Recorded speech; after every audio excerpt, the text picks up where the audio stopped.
Good morning dear students. Today we are going to learn about glycosanolysis. In the previous class we have discussed about glycogenesis where glycogen was synthesized, but in this cycle the lysis of glycogen takes place. The term indicates glycosanolysis, lysis of glycogen. Glycogen is a polysaccharide where a number of glucose molecules joined together with the help of alpha 1,4 glycosidic bond and alpha 1,6 glycosidic bond. So these two types of bonds are broken down to form a single glucose molecules in this cycle. So this glucose is used for energy purposes. So glycogen will be broken down to glucose in different steps. This glycosanolysis mostly takes place in liver and muscle cells. So most of the glucose will be produced in the liver and muscles. This takes place in the cytosol of the cells. The glycosanolysis process occurs in 3 steps. What are those 3 steps? First one is action of glycogen phosphorylase. Second one, action of debranching enzyme. Third one, formation of glucose 6-phosphate and glucose, that is free glucose. So we will go in detail with these 3 steps. So what is the first step? That is action of glycogen phosphorylase. So when we see the action of glycogen phosphorylase, here this is the cycle of glycosanolysis where a branched in the glycosanolysis process, glycogen will be broken down to glucose. First, glycogen will be converted to glucose 1-phosphate and this glucose 1-phosphate will be converted to glucose. So the ratio of glucose 1-phosphate and glucose is 8:1. Okay, if you see this conversion of glycogen to glucose will be taking place in different steps, that is 3 steps I already told you. So we will go with the first step, action of glycogen phosphorylase. Here the phosphorylase enzyme, what it will do? The glycogen phosphorylase enzyme, it will be releasing glucose 1-phosphate from glycogen, means it will start breaking alpha 1,4 linkages between glucose molecules. Okay, so this will be releasing, what it will be releasing? It will be releasing out glucose 1-phosphate. So the glucose will be broken down and it is attached to the inorganic phosphate which was added here. You can see it was added here and the inorganic phosphate, it is attached to the glucose and it comes out as a glucose 1-phosphate. Here phosphorylasis takes place and the enzyme acts on it is glycogen phosphorylase. So this was the first step by the action of glycogen phosphorylase. So finally here you can see alpha 1,6 bond, as the blue color bond is a alpha 1,6 bond which is formed between 2 glucose residues at first carbon of one glucose and 6th carbon of another glucose. First carbon of one glucose and the 6th carbon of another glucose, there is a bond formed between 2 alpha glucoses, that is alpha 1,6 bond. So at this junction here the glycogen will be removing the glucose 1-phosphate molecules till it has 4 on either side, 4 glucoses on either side of this alpha 1,6 bond, means it should have the 4 glucoses on right side and 4 glucoses on left side. Till then the glucose 1-phosphate will be formed from the glycogen. Later what happens? There is a second step will be followed, that is action of debranching enzyme. Debranching enzyme will be having 2 enzymes. Debranching enzyme will be showing 2 enzyme functions, so it is called as a bifunctional enzyme. Debranching enzyme is the second step and glycogen phosphorylase is the first step. So debranching enzyme is also called as a bifunctional enzyme. Why it is called as a bifunctional enzyme? It has two functions and two enzymes which has two functions.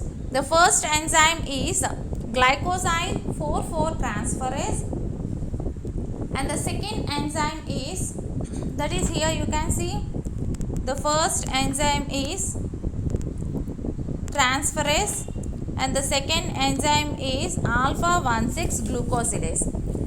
Here these two enzymes will be having different functions. So the first enzyme function is transferring, means here you can see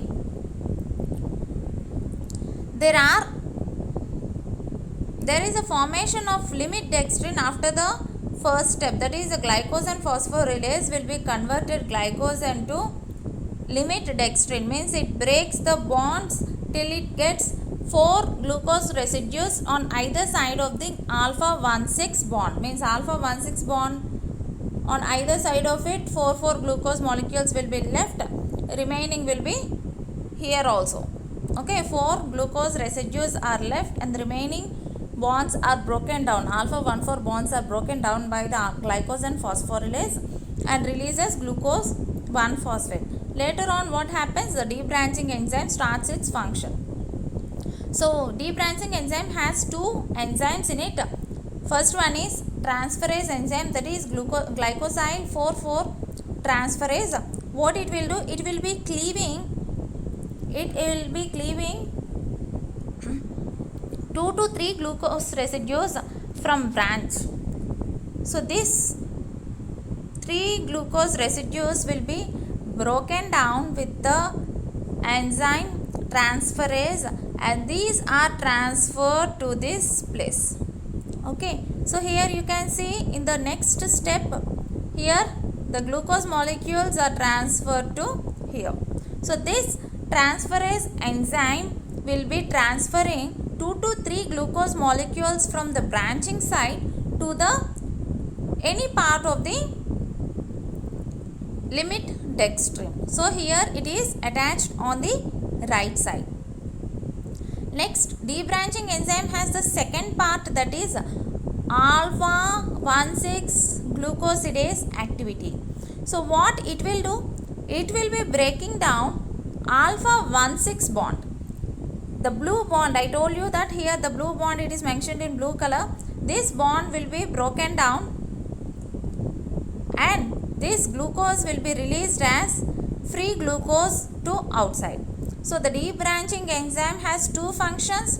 First, it will be transferring 2 to 3 glucose molecules from alpha 1,6 bond to any part of the limit dextrin. And second enzyme, what it will do, alpha 1,6 glucosidase activity, what it will do, it will be breaking alpha 1,6 bond and releases the free glucose to outside. So by that we can see a chain of glucose, but there is no branching is seen. So here the enzyme is called as a debranching enzyme. It will be removing the branch of that glycogen. Okay, next the two steps are finished. Next it will move to the third step, that is formation of glucose 6-phosphate and glucose from glucose 1-phosphate. Here the formed chain will be showing further a phosphorylase enzyme. This glycose and phosphorylase enzyme again shows its action here and it will be breaking the glucose chain to single glucose molecules.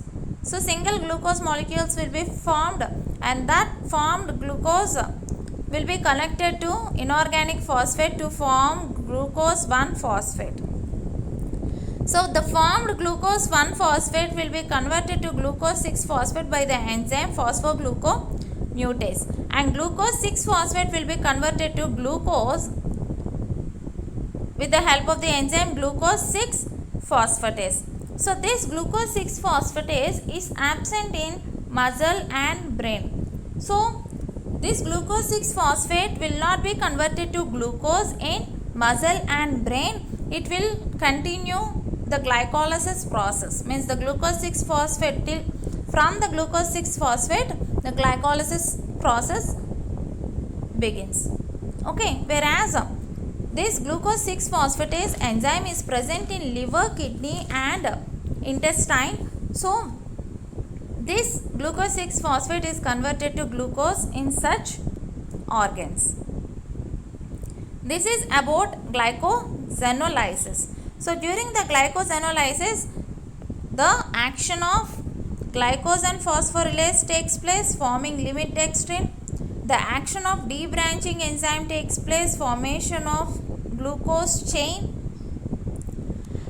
The formation of glucose 1-phosphate in glucose takes place in the third step. This is the first step, this is the second step, and this is the third step. Okay, so the formed glucose 1-phosphate and glucose is in the ratio of 8:1.